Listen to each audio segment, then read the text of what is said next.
Malakas yung paniniwala ko na kaya ng Pilipino.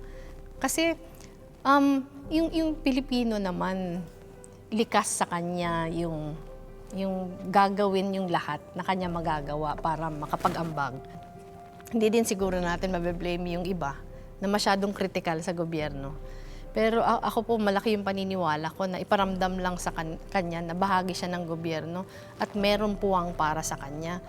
Yung ambag niya, yung kanyang sakripisyo ay handa niya yung ibigay.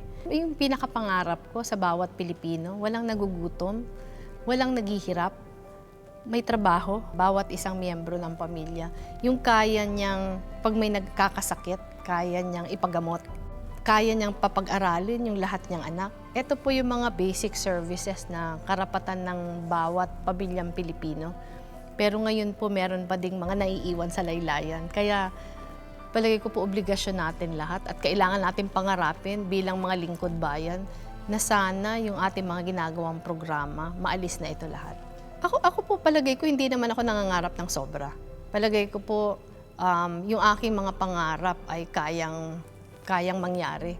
Kasi kung nangyayari nga to, hindi lang sa Naga pero sa ibang mga maliliit na lugar sa Pilipinas, walang dahilan kung bakit hindi ito mangyayari sa iba pa din.